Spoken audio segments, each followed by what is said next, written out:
Hi, you're watching Reddit Confessions, where secrets don't stay buried, and every story has a consequence. The front door didn't creak like usual when it opened. I made sure of that. She stepped inside quietly, probably expecting I'd be asleep, maybe even expecting a fight. But the silence that greeted her wasn't angry. It was surgical. Empty. Clean. No shoes by the door. No jacket on the hook. No scent of coffee lingering from a late-night brew. "Cal?" she called softly, unsure. Her voice echoed. That's when she finally noticed. The framed photo of our anniversary, gone. The keys to the truck she hated, gone. The shelf full of my books, my chargers, my ragged hoodie she used to sleep in when she missed me. All gone. That's the moment her phone buzzed. A message from me. 3 words. "Check the fridge." She walked into the kitchen, her heels tapping on tile like they were intruding. She hesitated, then opened it. Inside was a note taped to the middle shelf. Just one sentence. "You went to remember your past. Now you'll have to live with it." She dropped the note. I'm sure of it. Because that's when she realized everything was real. No tantrum. No yelling. No smashed plates. Just precision. She never expected me to actually walk away. And if you're wondering what she did to deserve this, let's rewind. 3 days earlier, she left the house in that tight emerald dress, the one she used to save for our anniversaries. She told me she was heading to her ex's birthday party. "It's harmless," she said. "He invited a bunch of people." I didn't scream, didn't protest. I just stood there like a fool while she put on perfume and pretended I didn't exist. She turned as she left and said, "Don't wait up. It's in the hills. I might crash there." And she did. Oh, she really did. But that's not the part that broke me. What shattered me came the next morning, when she didn't even lie about it. The morning after she spent the night at her ex's house, I sat at the kitchen table, pretending to scroll through emails. My coffee had gone cold an hour ago. The clock ticked past 9 a.m., then 10:12, then 11:03. No text, no call, just silence. At 11:47, I heard her car pull into the driveway. I didn't stand up. I didn't even turn my head. The front door opened like nothing had happened, like she had just run to the store for eggs. She walked in humming. Humming. She stopped in the entryway when she saw me sitting there. "Oh, hey, you're up." I didn't answer, just stared at her. She was still in the same dress, heels in one hand, hair a mess, makeup smudged around the edges. I waited. I gave her the dignity of being the first to speak. She took a deep breath, then shrugged. "I didn't mean to stay over. It just got late. I figured it'd be stupid to drive home tired." That was it. No apology. No explanation. Just a flimsy half-truth tossed like crumbs to a bird. I asked, quietly, "Did you sleep with him?" She rolled her eyes. "Are we really doing this?" "Yes," I said. "We really are." She looked at me for a long moment, and then just laughed. "Wow, you really are that insecure." It wasn't denial. It wasn't shock. It was mocking. Like I was a clingy teenager trying to read between the lines of a bad text message. "You disappeared into your spreadsheets for 2 months," she said. "Maybe if you paid attention to me once in a while." I stood up. Not fast. Not angry. Just done. I said, "You're not going to guilt me into this." "What is this?" she snapped. "You being dramatic again?" I walked past her without answering. I went upstairs, took my bag out of the closet, and finished packing. I had already moved most of my things the night before while she was playing memory games at her ex's party. I had found a quiet rental in the next town. Nothing fancy, just enough space to breathe without feeling like I was suffocating on perfume and denial. She followed me to the stairs, stunned now. "Wait, what are you doing? Are you seriously leaving?" "Calvin, what are you doing?" I looked at her then. I mean, really looked at her. She didn't seem powerful anymore. She didn't look wild or free or even angry. She just looked scared. "You're not mad I stayed over," she whispered. "You're mad I didn't beg for forgiveness." I zipped my bag. "I'm not mad," I said. "I'm awake." And that was the day she realized this wasn't just a phase. This wasn't a cold shoulder. This was a man who had spent his last night waiting. And he would never wait again. By the time I stepped into the new place, my legs felt like they'd been walking for years, not from distance, but from everything I left behind with each footstep. The rental was small, quiet. No smell of perfume in the curtains. No framed photos reminding me of laughter that now felt forced in hindsight. Just silence. And for the first time in months, it didn't feel like punishment. It felt like peace. I didn't plan on sending anything to her right away. I thought maybe she'd call, Maybe she'd show up crying. Maybe something in her would shift. But for 2 full days, nothing. Not a single text. Just the occasional delivered on our message thread. No response. No missed calls. That silence confirmed what I needed to know. She didn't stay at her ex's place to punish me. She did it because she wanted to, and she assumed I'd still be here when she got back. On the 3rd morning, I went back to the house one last time. She was at work, according to the calendar stuck to the fridge. The house felt hollow. Not just because I'd taken my belongings, but because it was built on routines that no longer mattered. I walked upstairs, not out of curiosity, but to leave something behind. One thing. One final message. She had this habit of writing little affirmations on our bathroom mirror in dry erase marker. Don't forget to smile. Or big day, be bold. I used to love it.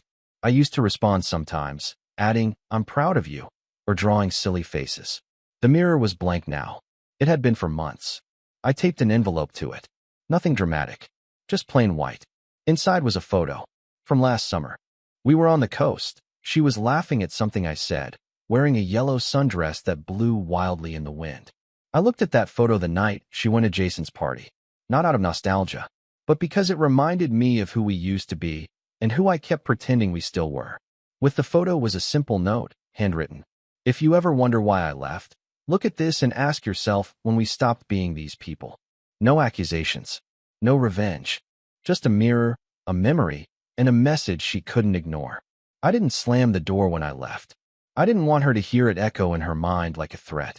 I wanted her to walk into that bathroom and see something she hadn't seen in months. Not her reflection, but the person she used to be, and the man who finally stopped chasing her ghost. Later that night, I got a notification on my phone. A single message from her. Why are you doing this? I didn't reply. Because if she had to ask, she wasn't ready for the answer. I thought the silence would bring clarity. I thought stepping away would give me space to grieve and maybe even forgive. But I was wrong. Because what came next wasn't peace. It was something darker. The kind of realization that twists your stomach and makes you question whether you ever knew the person you shared a bed with for 10 years. It started 2 days after I left. I was sitting on the old couch in my rental, the one I kept from my first apartment, when my phone buzzed with a message from an unknown number. Just a single video file. No name. No caption. For a few seconds, I debated deleting it. I didn't want more pain. I didn't need more answers. But curiosity has a cruel way of slipping through cracks you thought were sealed. I tapped play. The footage was shaky. A party, clearly. Music in the background, loud voices, laughter. Then the camera settled. And I saw her, Delaney, sitting on Jason's lap. Not beside him. On him. Her arms around his neck. His hands sliding up her thigh like they hadn't missed a beat since college. She was laughing. That carefree, tipsy laugh she used to save for nights when we were alone and happy. And then she kissed him. Not a peck. Not a drunken accident. A kiss with history behind it. A kiss that said, I remember this. I missed this. I paused the video. My hands were trembling.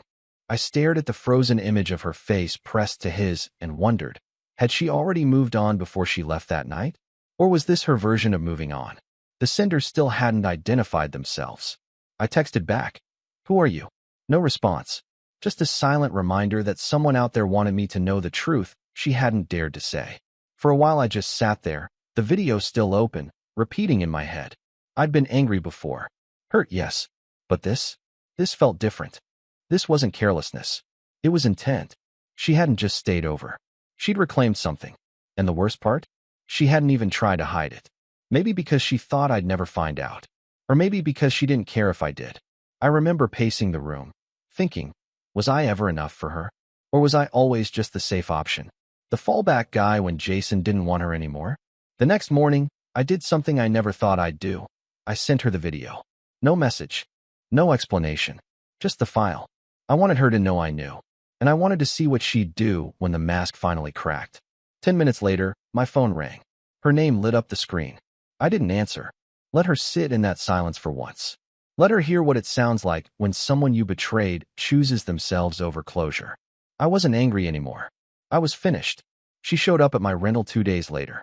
No warning, no text, just a sharp knock on the door at 9:22 a.m. I saw her through the peephole, hair tied up in a rushed bun, face pale, eyes puffed like she hadn't slept. She stood there holding her phone, like she wanted to use it as a shield, or maybe a weapon. I didn't open the door right away. I just watched her. For a second, I actually wondered if she'd cry, if she'd break down and tell me it was a mistake, that she got caught in a moment, that it didn't mean anything. I could have forgiven stupidity, but not strategy. When I finally opened the door, I didn't say anything. I just stood there. She pushed past me like she still had the right to, like she still belonged in my space. "You weren't supposed to see that," she said, almost whispering. That was her opening line. Not "I'm sorry." Not "let me explain." Just "you weren't supposed to see that." I closed the door behind her, leaned against the wall, and crossed my arms. But I did. She didn't sit. Just stood in the middle of my living room, turning in circles like she couldn't decide which lie to commit to. "It wasn't about him," she finally said. "It was about you. About us. About how distant you've been." That old song again. I kissed my ex because you didn't ask how my presentation went last month. I slept at his house because you work late. I flirted with him at a party because I feel invisible. Do people even hear themselves when they speak like that? "I didn't go there planning to stay the night," she continued. I was mad. I wanted to remind you that I still matter. I didn't think. "No," I interrupted. "You didn't think. You felt. And you acted. And now you're here, trying to repaint the fire after the building's gone." She looked at me like she couldn't believe I was being this direct, like I was supposed to break down or beg or negotiate. "I was hurting too," she said suddenly, voice trembling. "Do you think I didn't notice you pulling away? Do you think I wanted to end up at a party with someone who used to break my heart for sport?" That one stung, because it was true. Jason had cheated on her back in college, left her crying on my shoulder the night she found out. I remember that night. She called me, not her sister, not her best friend. Me. Because I was the safe one, the steady one. And now, full circle, she ran back to the man who once ruined her, just to prove she still could. "What do you want from me, Delaney?" I finally asked. Forgiveness? Sympathy? A second chance? She didn't answer. Because she didn't know.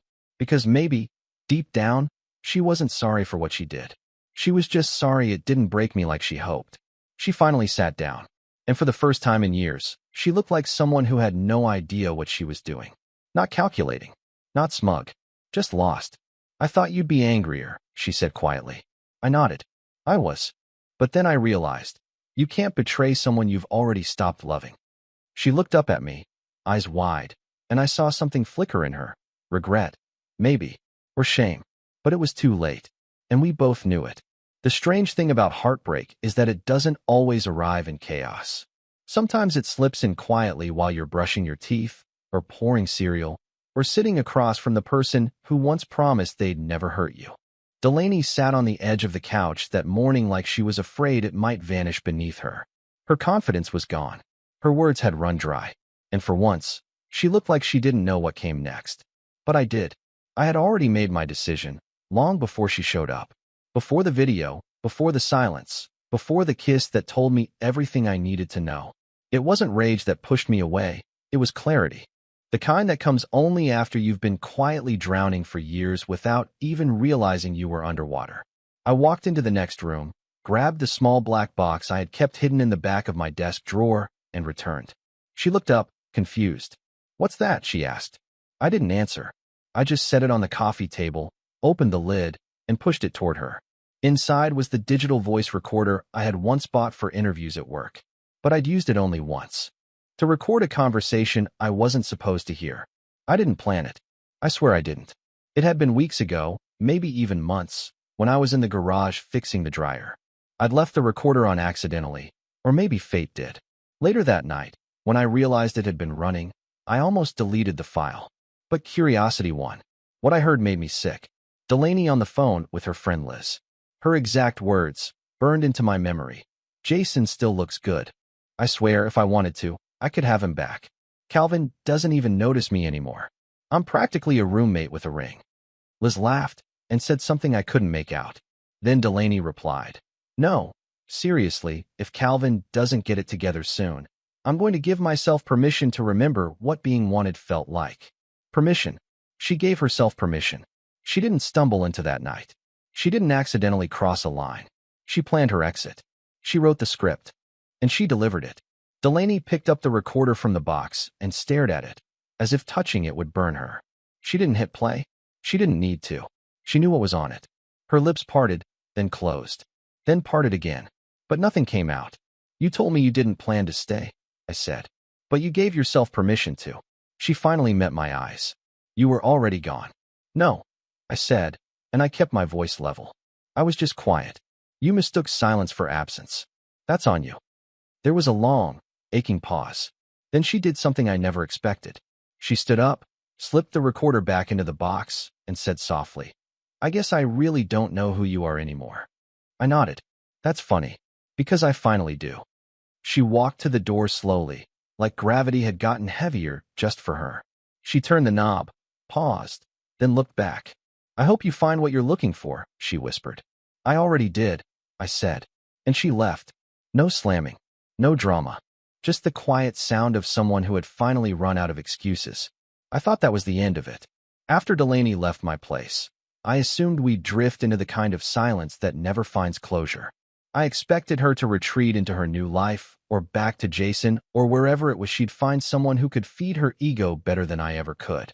And honestly, I was okay with that. I wasn't looking for revenge. I didn't need apologies. I just wanted peace. But the universe had one more truth to throw in my face. It happened on a Tuesday morning.